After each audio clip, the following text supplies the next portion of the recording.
Welcome everyone to this spring quarterly meeting. It's a little bit of a weird one. Obviously, things are quite crazy, have been quite crazy for the past couple of months. And obviously we're going to have a little bit more time coming up to try and get back to normal.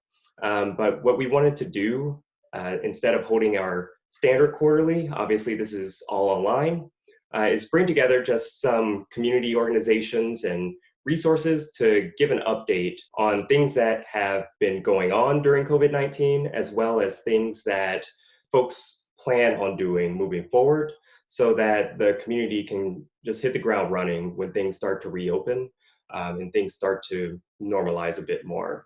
Unfortunately, Councilmember Zahilay was not able to attend this evening, but Chandler Gayton, his legislative aide, was able to put together a video recording with some information that I will play now. Hey everybody, with the West Hill Community Association, my name is Chandler Gayton.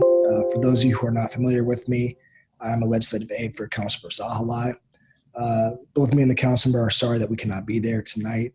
We had previous engagements that we had to attend to, so we are sorry about that. But feel free to reach out if you have any questions on the information that I'm giving you. Girmay has my information, but also wanted to state that really hope that you and your families are staying as well as possible during this time, staying healthy.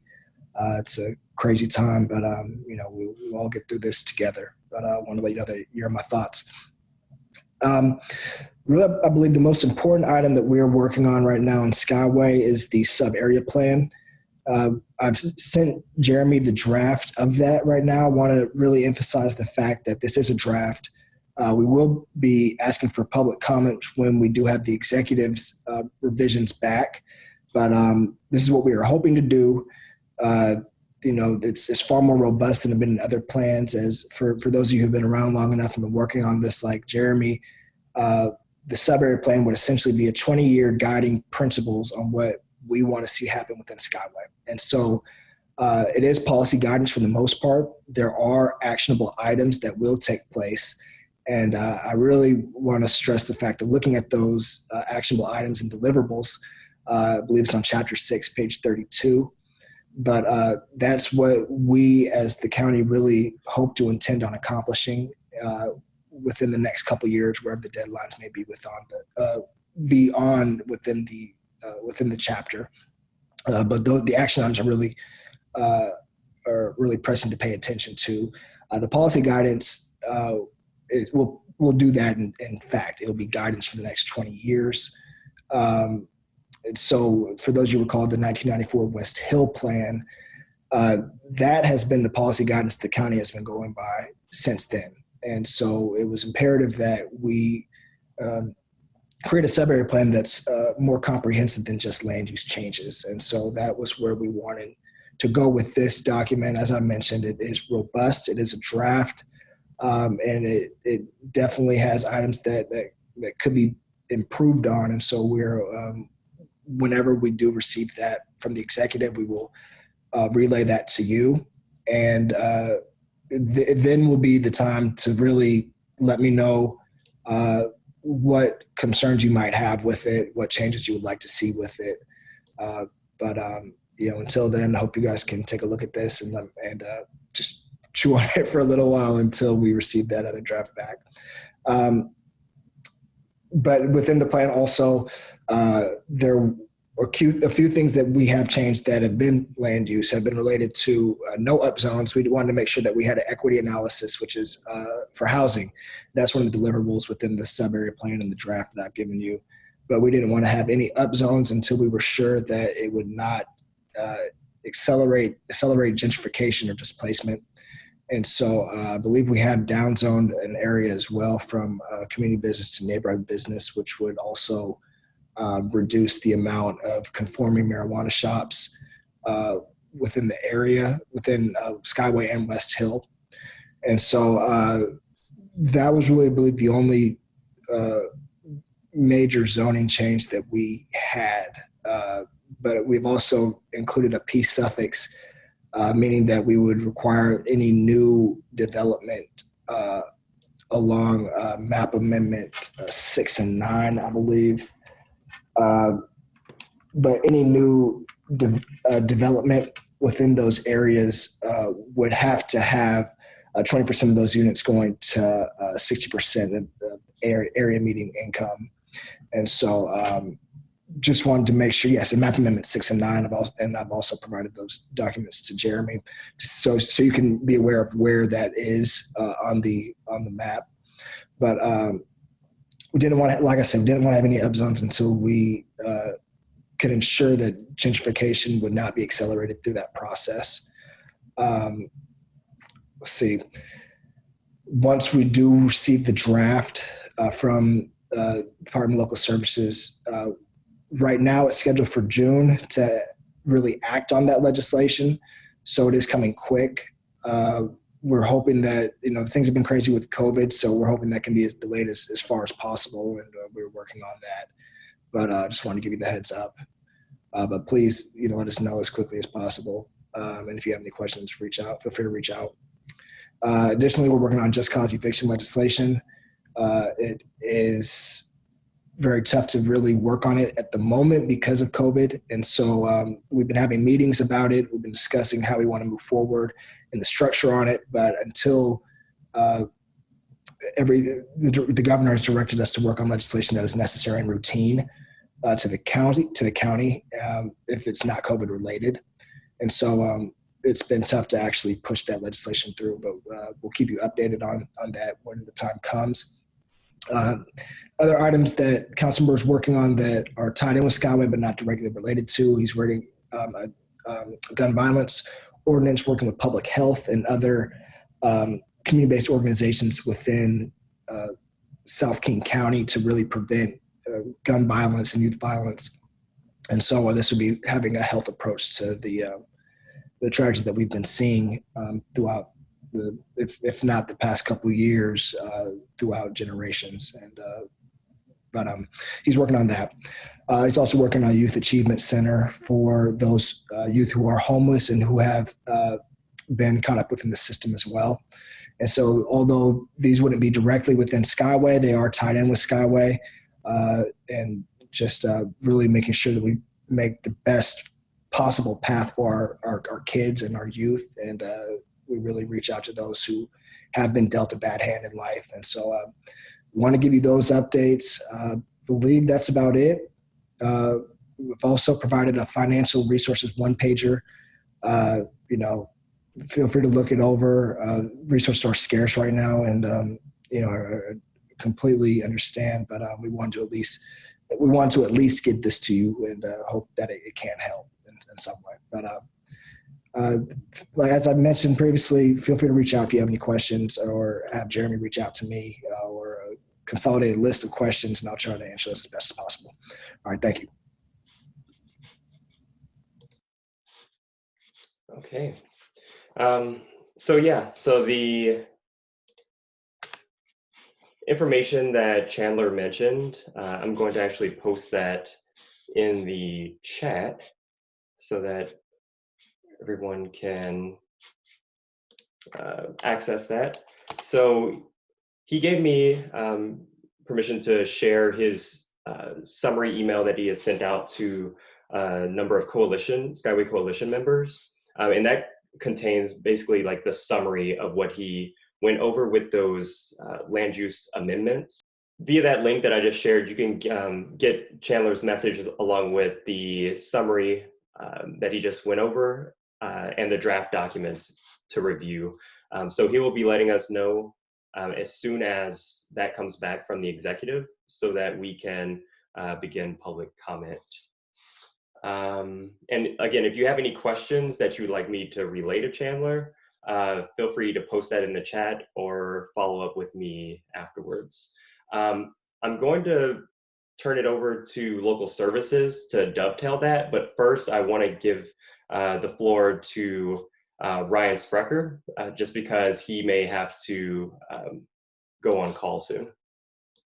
Ryan? Hi guys, sorry last time I had to go pretty abruptly. For us, we've been very busy on patrol up here, lots of property crime, lots of domestics. We're running basically call to call up here. We've been making some good cases. Yesterday, we got a guy, he had 41 pieces of stolen mail in his car. We got him for that, and we got him for in possession of a stolen vehicle. Then we also had a couple weeks ago, got a guy on camera stealing another car down in the Bryn Mawr area. With that being said, I don't know if you guys know Deputy Jimmy Mitchell.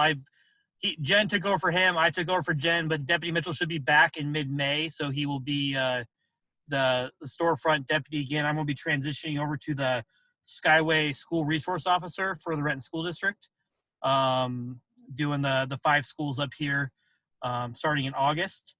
But on our end of things, everything's going pretty smoothly. Just like I said, been super busy. I don't have 7 minutes worth of contacts. Something that has been brought up recently was the parks, Skyway Park. It is technically closed, and we've been getting some complaints on that. As of now, the direction from the Parks Patrol is education, but in theory, the park is at this time to be used for essential travel to and from work, to and from the pharmacy, and stuff like that. And that's from the Parks Patrol people themselves that I've talked to. But their stance is education on that. I've been trying to relay that to the deputies that are working up here. I'm also working on getting some speed trailers up in the area, kind of by Green Tree Apartments. We had several speeding complaints up there. We're trying to get that worked on. We also, between the detectives, our emphasis team detectives, code enforcement, the King County Prosecutor's Office, and patrol, we were able to get rid of a problem house in the area of MLK and 57th, basically shut down. We've made an arrest, and it's been a problem house for 17 to 20 years, according to the neighbors, and we're reporting that no one is currently staying there. No one's causing any issues. It was bringing lots of, we had a fire that was there. We recovered stolen property during the fire. Yeah. That's kind of all I have to report up here. We've been very, very busy. So, does anybody have any questions for me? Great. All right. Well, thank you very much, Ryan. Not a problem. Awesome. All right. So, Bong, I'm going to unmute you and then feel free to delegate for local services. Hi, good evening. We have John Taylor, our director, who's here tonight, and he will give a short presentation of what we've been doing. Greetings, everybody. So kind of just a quick overview. Since this pandemic started, a lot of our outreach staff has been redeployed to support COVID-19 response. So Bong, who is your CSA liaison, has been doing a lot of work with David Daw, who's the sort of outreach director for the Department of Local Services, supporting community outreach around the communities where we've located isolation and quarantine facilities. And that was a big body of work several weeks ago. It's kind of tapered off now, and we're getting back into a more normal cadence. I was helping support that work. Hugo Garcia, who's on the phone, has been really involved in doing outreach to a lot of the businesses and communities where the isolation quarantine facilities have been, trying to figure out if there are ways to mitigate whatever impacts there are from the presence of those facilities. And I think, has been working really hard on thinking through what the recovery from the economic impacts of this pandemic has been on unincorporated King County, and has been doing a lot of really good work on that. Just kind of to talk about COVID for a minute, I think as of yesterday, which are the most recent numbers I've seen, official numbers from health, we have about 5,300 cases in the county. We've had about 350 deaths from COVID. I think we are really lucky to live in a state, in a county where leadership has been super proactive on responding to this. The county was out buying motels and hotels to house sick people in February, well ahead of other jurisdictions. And I think we're starting to see, I wouldn't go popping champagne corks yet, but I think we're beginning to see a lot of that hard work and a lot of that forethought by leadership within the county and a lot of really hardworking people in public health and Department of Community and Human Services who've been on the front lines of this since January is beginning to take hold. I know that public health is feeling optimistic about the numbers they're seeing in terms of the number of cases is still increasing, but that rate has really slowed down from where we were several weeks ago. And the same thing with the number of fatalities. And, there's nothing positive about fewer people dying than were dying the day before, but that's one of the metrics we're looking at to see how we're doing. I think we know that we have flattened the curve significantly from where we would have been if we hadn't intervened. But I think we also know that we need to see several continuous weeks of that and some other things in place before the county and the state probably will consider lifting stay-at-home orders. And so those things are decreased utilization within the hospitals and enough capacity in the hospitals to be able to handle a rebounding surge of cases once social distancing gets lifted. We need to have enough testing kits available so that we can effectively test people when we do contact tracing. And then we need to have people in place to go do contact tracing. Contact tracing means if you report to public health that you had COVID-19, they have people who can go out and interview other people you were in contact with, test them, and basically contain the virus. We reached a point, in February where there was no containment of the virus. The virus was just spreading through the community. I think we've made, as a unit of government, we've made headway on that. But before this stay-at-home orders get lifted, those are the sort of basic things that public health is going to want to see. Some of that is in place. Some of it we're still working on. And I think anyone who reads the newspaper knows that testing kits have been a problem. Testing kits and protective gear have been a problem all over this country and really all around the globe. Oh yeah. So that's sort of the update on COVID-19. Getting on to more mundane matters, just sort of to pivot off of what Chandler was talking about and responding to Ruth's question.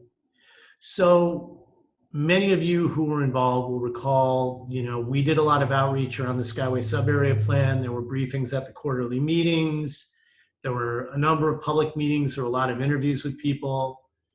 Department of Local Services planning staff delivered that plan. God, I don't even remember anymore, the end of last year, I believe. And then it was sort of handed off to the council to work on. They have come forward with some amendments. They made those amendments before this COVID-19 situation started. They're waiting on amendments from us that are really not on the plan itself. I don't think there's a lot of disagreement on the substance of the plan. The council, or not all of the council, but some council members have put forward an amendment that would kind of restructure how we do sub-area planning to be more elaborate, more of a full-scale community plan rather than just a land use plan, and would have us kind of re-engaging again with the community in Skyway to do another round of public engagement and more meetings and more planning. I think we're in a dialogue with the council about how realistic that is, given how we're resourced. We'll work through that. I think we all share the goal of making sure that the sub-area plans reflect a long-term vision for the community and what the community wants. And the question is, how do we get to that? And particularly, how do we get to that in an environment where we're going to be in a recessionary environment where it's very unlikely that there are going to be more resources available to do things like planning and community outreach. And we're going to find a way to, hopefully, find a way of working with the council to realize what they want to see happen and do it with the resources we have to do the work. To answer Mark's question, it isn't on hold, but it's moving more slowly through the council process. And in part that's because, and I think Chandler alluded to this, the council, because they're so limited in how they do public meetings, is sort of circumscribed in what legislation they can move forward right now. So until the community, distancing measures get lifted, it's going to be hard for them to take major action on pieces of legislation that have public notice requirements and public engagement requirements. But I know that they're committed to doing it, and we're committed to working with them. And so I think we'll get there. We're going to be delivering to them tomorrow our reaction to their proposed changes to the Skyway sub-area planning ordinance. And then we'll have a dialogue with them about how do we get to a place that we can do what they want to do, what the community needs, and do it recognizing the resource limitations that we currently have and are likely to have going forward, given the environment we're going to be operating in with an economy that's in recession and depressed tax revenues in all likelihood. Other than that, things are going great. Kidding a little bit. It's an interesting time. I have to say, I've been working in government for almost a quarter century now, and this is the craziest thing I've ever seen. I've never been through anything like this before. But what I will say is that you have incredibly dedicated public servants, and the folks who are on the phone here, and in Chandler, and in Councilmember Zahilay, and a lot of really good people at Public Health and the Sheriff's Office and Department of Community and Human Services who are out there working every day. Our roads crews are out there working every day, trying to keep the roads safe and clear, and people safe. And it's inspiring to see the level of effort that's going on with a lot of people who are working weekends and losing sleep trying to respond to this thing. So that's all I have. I'm happy to answer questions. All right, Mark, give you the floor. Hi, John. Thanks for meeting with us. Excuse me. My question is about how much of the committee's amendments are made public right now. The meetings, as I understand them, for the committee, the mobility committee, to reveal their amendments was actually canceled because of the COVID distancing issue. And I haven't seen any announcement that they're going to resume meetings. I don't. I know the answer to this question. I don't. I know that they presented us with a striking amendment, and my understanding is that should be a matter of public record, and one would assume it's on their website, but I actually haven't gone and looked, so I do not know the answer to the question. I'll look again. Typically, they don't put things onto the into their public system until it appears as an agenda item, and unfortunately, it hasn't yet. I will follow up on that for you. I honestly do not know the answer to that question. If it's posted somewhere on the website, but it's been floating around for a couple of 3 weeks now, I think. So it's totally a matter of public record if it's easily accessible or not. I don't know. And if you want me to, and if it isn't up on their website, we'll get you a copy. That'd be great. As you know, the executive's proposal for the number of retail marijuana stores to be located in Skyway is something that was only just last September. So in terms of this lengthy process for community planning, it's really been only a few months. And what we're discovering, or what I'm discovering in reviewing the matter, is that this wasn't something that the Department of Local Services had anything to do with suggesting, and that the number of stores is being handled as a strategic matter within the Office of Performance Strategy and Budget, and I believe it's likely to be due, although it's never been disclosed, and the Office of Performance and Strategy and Budget is typically engaged in giving orders, not engaging with the community. But the issue is that they are insisting on a number for Skyway, and yet county policies allow other communities to basically just say no. And that's what I believe is a continuing matter of injustice, systemic injustice, that ought to be corrected if the county really believes in its equity and social justice initiative. Duly noted. Thank you, Mark. Hey, Jeremy, one more thing. Go for it. Just because the chief is on the phone, and when I was speaking prosaically about all the people who are working really hard on this thing, I neglected to mention firefighters and EMS personnel. So I apologize for that. And if I ever have a heart attack at one of the meetings, I want the chief to respond. So I wanted to make the record. All right. Yeah, and that's a great segue. So I'm going to open the floor up to Chief Hicks. And I also acknowledge that Sharon is here. Hi, Sharon. Well, thank you, Jeremy. And John, if I show up to your house, then there's a really big problem. Hopefully my folks do a great job where I don't have to show up. Well, thank you, Jeremy. Hello, everyone. For those of you who don't know me, my name is Eric Hicks. I'm the fire chief for the Skyway Fire Department. I want to thank you all for allowing me to give you this video update.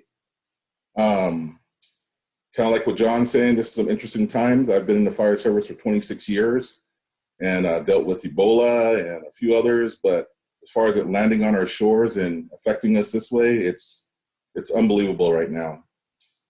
I'm going to repeat a few things that John talked about as far as how many cases we have in King County. King County Public Health does have a dashboard.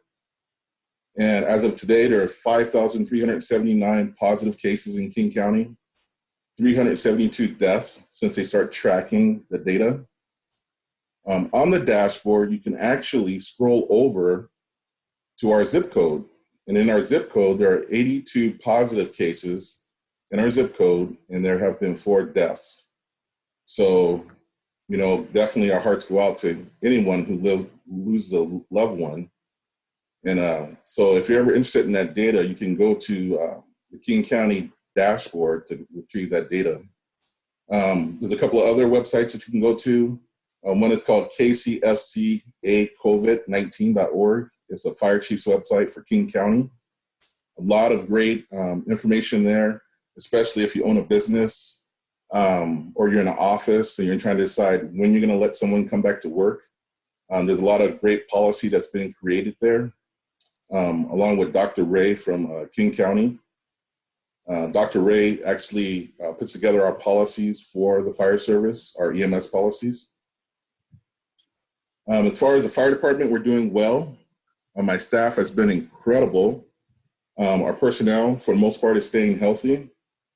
We are playing a large role in King County, Skyway is. As far as collection of PPE, we're actually holding most of the emergent PPE for all of King County. So my folks are actually doing inventory on that PPE, part of the ordering for PPE.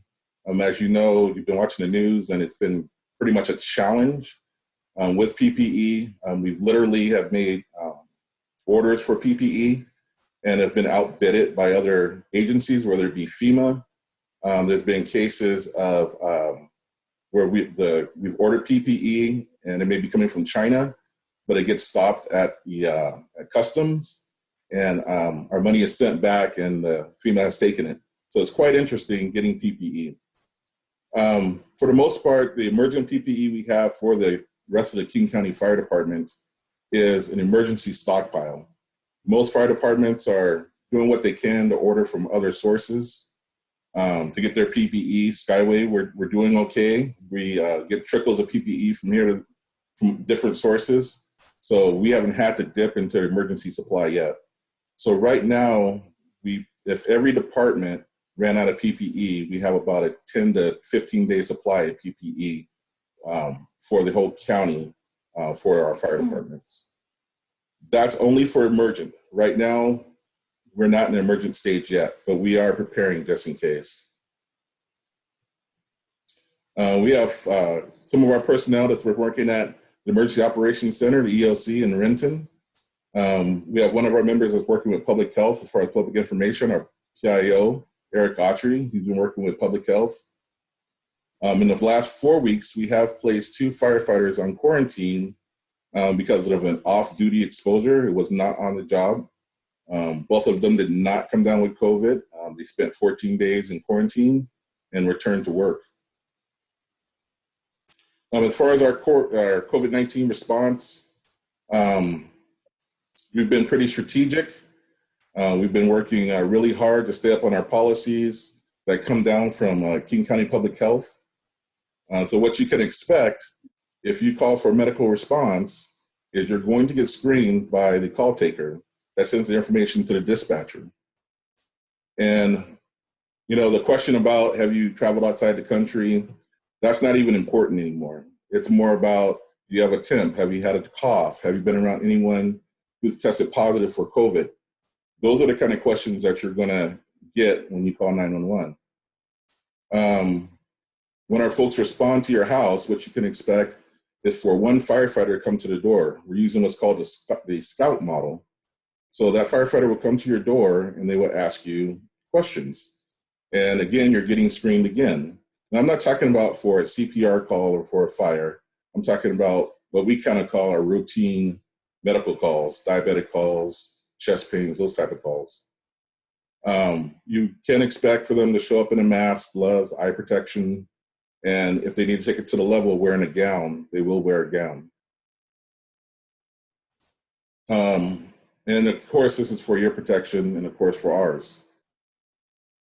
I know the governor's stay-at-home order goes into May 4th, but what does life look like after May 4th for a lot of us? I mean, that's kind of the question, right? The governor spoke today at 5 o'clock and he talked about, he wouldn't really come out and say that he's going to extend the order, but I think the stage is being set that there's going to be, some of the restrictions are going to be lifted, but not all. So for the fire department, we're going to remain on lockdown throughout the month of May, which means that our offices will remain closed to that routine casual visits that we normally have, but we will have people in our admin building and of course in our fire station ready to respond anytime. Just like everyone else, you're watching the news, people are talking about their budgets. Cities are talking about losing revenue. Of course, we're not immune to that. So right now we're watching how property taxes are trickling in for us. Actually, our first bump of property taxes comes in this month. So it's slowly trickling in. I have taken a nice long look at our budget, and we've already made adjustments preparing for a reduction in property taxes, just in case. We won't really know how it's going to affect us until the end of this year, but we're already going to plan for somewhere in the neighborhood of a 20% reduction, just in case. So our focus will be on the safety of our personnel and, of course, buying our PPE and our equipment. So that's what we will focus on.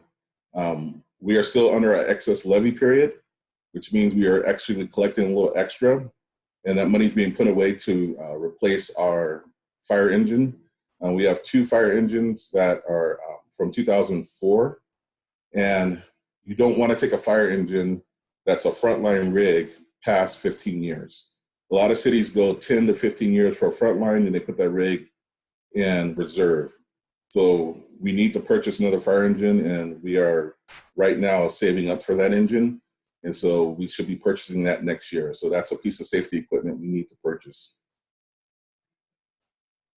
Hopefully after the restrictions are lifted in May, sometime in June, we can open up our fire stations to some of that limited casual visits that we normally get from our great public. I know Margie, she comes up and always puts her hands out for a great hug.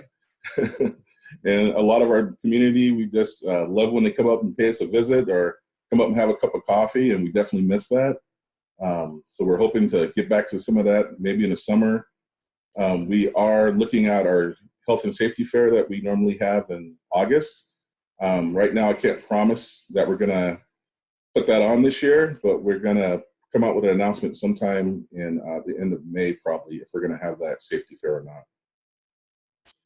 And with all of that, I'll leave you with please continue your social distancing, wash your hands, and if you leave your home, wear your PPE.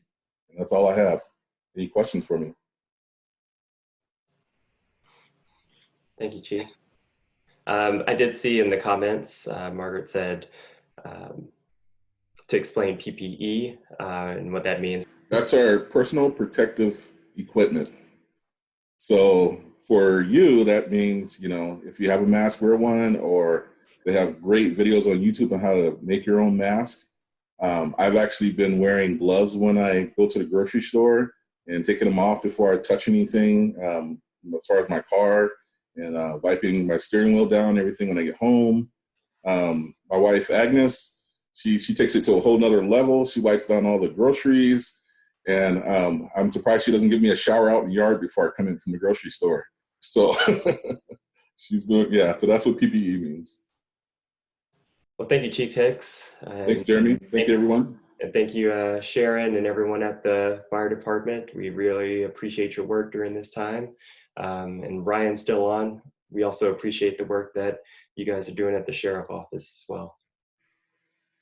All right, thank you. Next up, we're going to have Randy for Renton School District. Thanks for inviting me in this evening.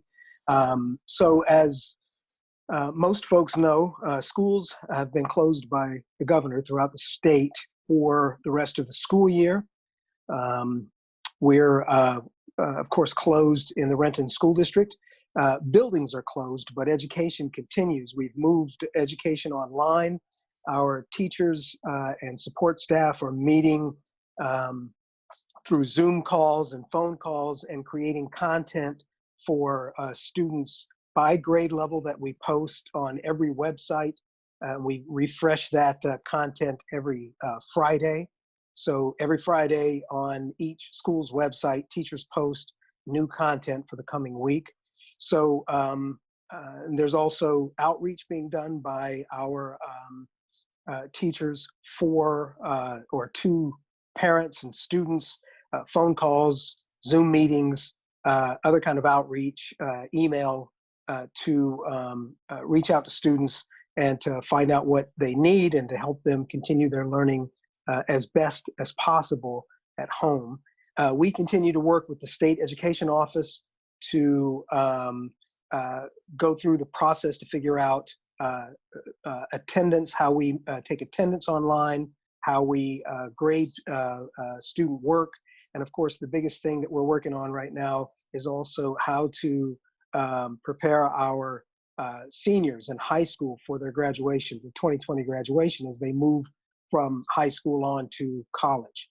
So there's a lot of work being done. Schools aren't really closed. School buildings are closed, but school continues in very real ways for all of our students. We're also providing a lot of care for students. There are meals, breakfast and lunch is being served every Monday through Friday at almost every one of our schools, and several large apartment complexes, 2 up on the West Hill. Creston Point's one of them, of course, because of the large amount of students we have. So we have a vehicle that actually comes up and serves students meals right there, so students don't have to go to a school. Families and students can go to any school near their home. They don't have to go to their regular school. So if they live closer to an elementary school than a high school, they can just go to that school hang on, I'm gonna fix that on me. So we're also doing outreach to families through our Communities and Schools of Renton. So the Communities and Schools of Renton is an organization that we work with that helps support families in ways that aren't sort of related to school. And they have an emergency fund, and we're pushing folks to give to that fund as best they can. And then families are getting support for rent and utilities and phone bills and groceries and things like that. So they're doing a lot of really good work reaching out to families for some of that personal one-on-one stuff that a lot of families are missing out on because they're not working right now. They're not getting paychecks, and they need that support. So there's a lot of different ways we're supporting families and our students.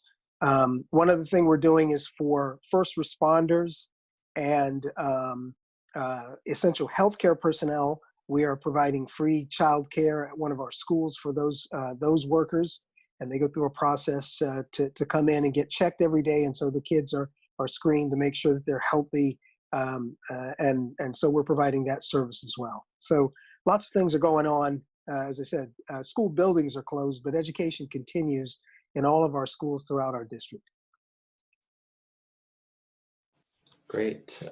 Randy, we do have a question from Anthony asking, is landscape maintenance still ongoing for schools? A lot of people are going to school property to play on the fields.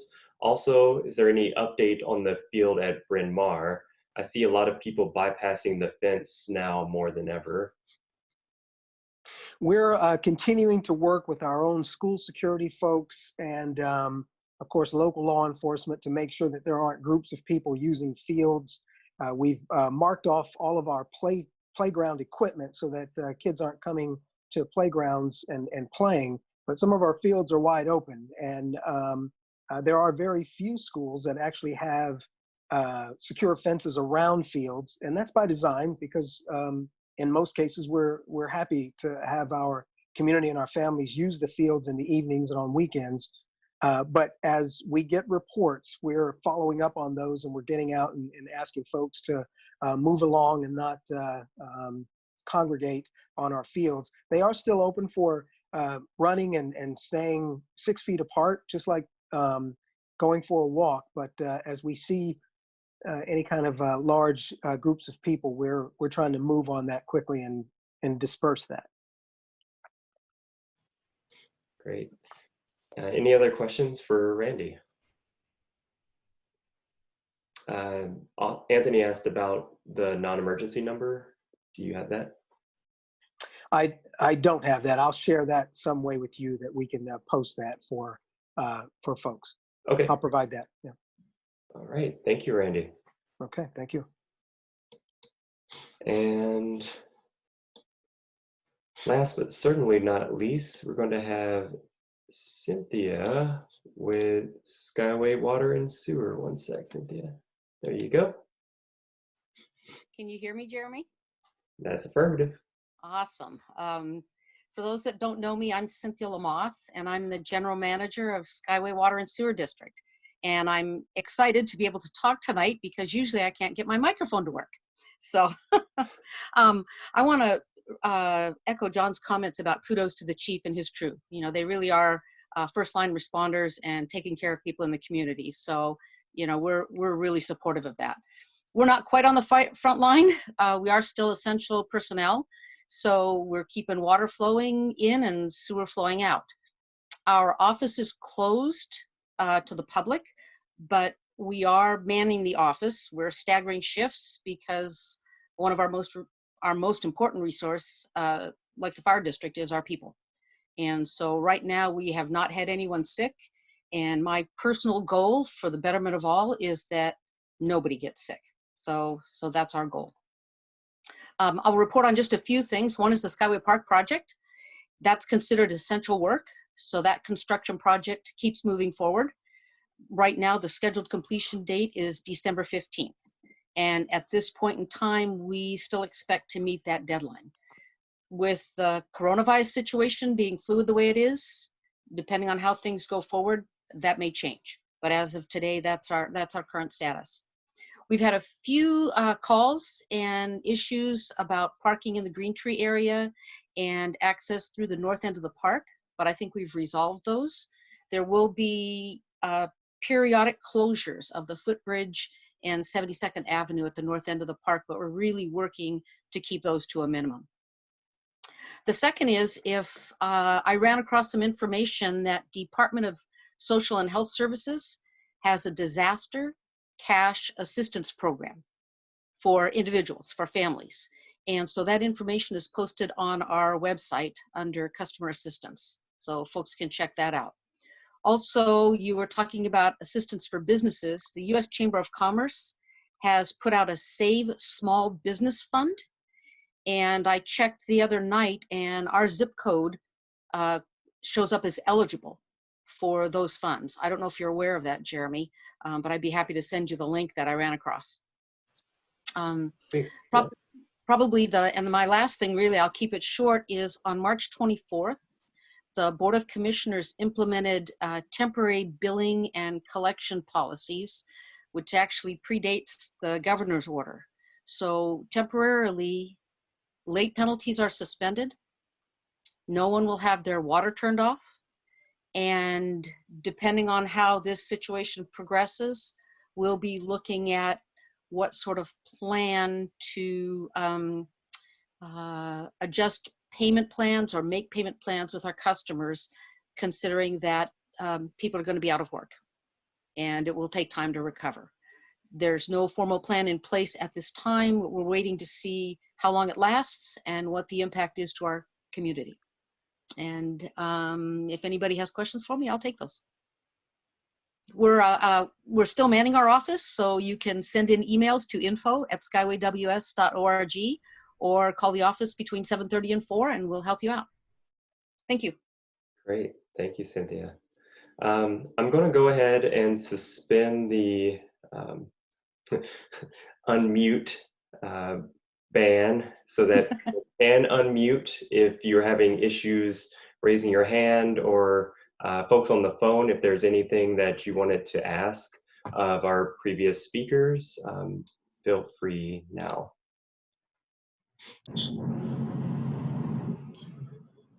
Hey, Jeremy, this is Hugo. Hey, Hugo. Hey, just wanted to share, and thanks, Cynthia, for sharing the info on that U.S. Chamber grant application. It's one of the items that popped on the radar over the weekend that I was able to reach out to you and Devin to make sure to try to get information out to the small business. It says the Skyway. We also shared it on the over the weekend. We shared it on the local services webpage and social media channels as well.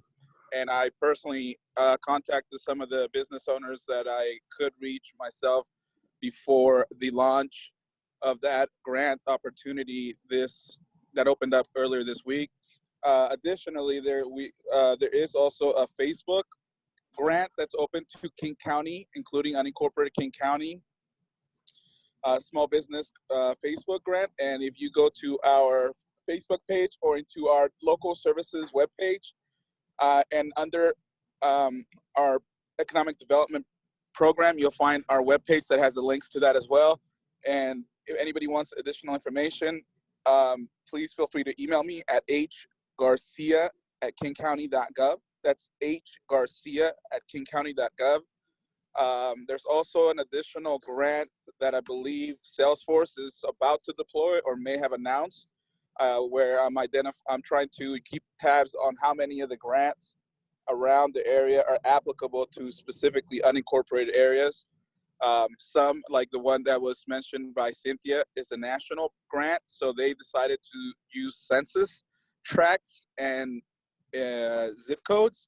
So Skyway and White Center were able to apply, but other areas with higher incomes like Vashon and Falls City were not. So definitely working through the evenings and on weekends to identify possible grants, trying to get the information out as fast as possible, because these grants are very, very competitive. The volume of applications to the available funding is is very large, so it's critical to get into those pipelines before they stop taking applications. But definitely also just reaching out as regularly as possible to you and to the West Hill Community Association and to the business owners as much as possible, as currently the capacity allows, since I have been deployed to support both the exec's office and public health on their task force. So definitely trying to just make sure that any information that is distributed from public health to all of King County businesses are also prioritized to the unincorporated King County businesses, including Skyway.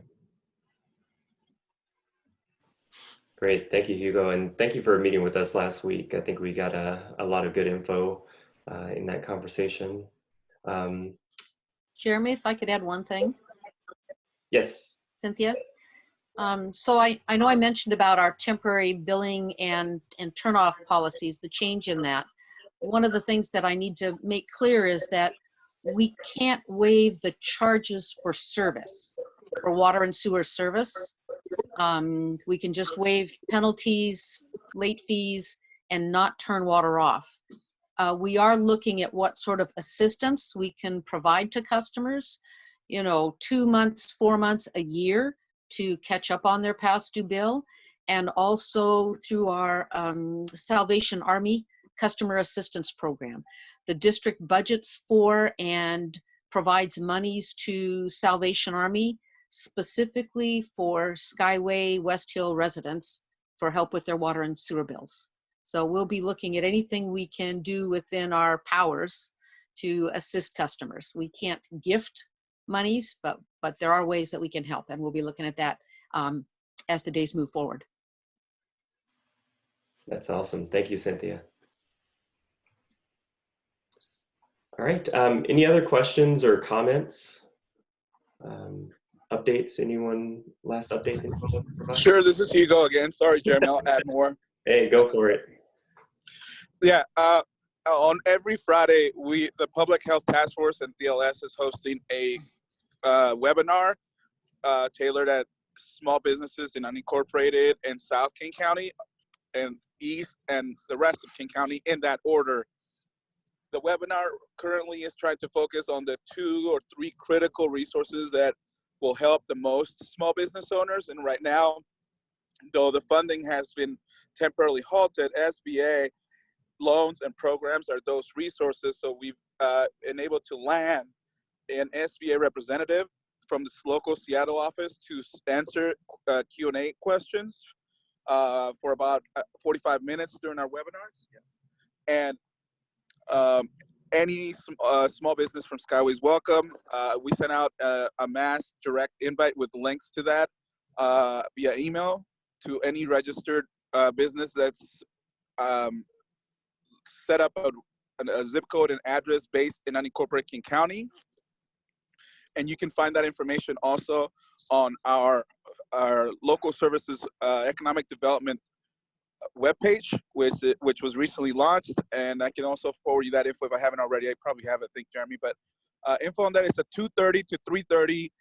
It's a Zoom, very similar platform to what you're using. And we also have the executive director of a nonprofit bank that also has PPP, is planning on relaunching that once the funding keeps opening up. Separately, I highly recommend to as safely as possible continue to support the small businesses in Skyway. The ability to buy gift cards, to take out, to delivery, to drive through at Nevs is really the most tangible emergency funding that these businesses will get. Grants are very competitive, and the loan products from banks and the SBA are likely 2 to 4 weeks, if not longer, away for those that can't navigate the application process. So these, your local businesses and your ability to still safely shop there, buy lunch at Mice, buy lunch at the bar that's doing takeout food, the barbecue restaurants, that is right there the emergency funding that they will look to need to get through the next month and a half as we get ready for potentially any lifts of the state order from the governor. I am getting a lot of calls and emails from the whole county on this task force that I'm on, with a lot of more inquiries into what the recovery for small businesses will look like. Meaning, does my business have to have, I'm actually driving right by Skyway right now. Okay. Does my business have to, there's that. Does my business have to have, do my employees have to have a mask? Do I have to force customers to wear a mask? Things like that. What does, if I have a restaurant, do I have to have tables now 6 feet apart? So we're starting to get a lot of inquiries into, okay, once the state order is lifted or lessened, say in May 4th or later in the future, now what? So there's a little bit of planning, and I'm looking at resources to obtain to share at future webinars on how to plan, and we're communicating with public health on how to disseminate the information that we get from the CDC and the state as quickly as possible, so business owners can start preparing for that new step, the next step of how to operate their businesses. But more than anything, I know I'm speaking a lot, keep supporting locally, keep going to your local businesses as safely as possible, as the fire chief would probably want me to emphasize, and I agree. It's critical to still shop, buy gift cards from the businesses that are not open, and do takeout and delivery as safely as possible from the ones that are, because you are literally their direct SBA loan or grant. You're doing that for them. Take a look here. All right. And that was it. Sorry for so much talking. I just wanted to make sure I shared info as much as possible that's related to specifically the Skyway businesses. No, thank you. Thank you, Hugo. We appreciate it. So we are at time. I want to thank all of our presenters. This has been a different meeting, but we made it through, and we got a lot of really great information, and that we'll be able to share with the community. If you have any other questions, please feel free to email me at jeremy.williams@mywesthill.org. And I will be sure to forward that on to our speakers, or vice versa. Speakers, if you have anything that you would like me to post out, share out, I can do that as well. One last plug, Urban Family is partnering with World Vision and DY Investments tomorrow afternoon, Wednesday the 22nd, 12 p.m. to 2 p.m. at Creston Point Apartments to distribute care kits. And those include some of the PPE that Chief was mentioning, face masks, rubber gloves, as well as hand sanitizers, coloring books, crayons, toys, beverages, etc. They are looking for a few volunteers if you are available and willing to assist in a safe manner. But they are also taking donations to assist with some of the costs involved with that. And you can find those where to donate on their website, and that's urbanfam.org/support. Also, you can find out more information about a lot of the resources that you've heard about the businesses, Skyway Business District, the businesses that are open, as well as other resources pertaining to government orders, the info that King County is providing on our website at mywesthill.org. And you'll see that right there on our front page with a couple of great posts regarding the businesses as well as other resources. So with that, I want to say thank you again, and everyone have a great evening. Be healthy, be safe.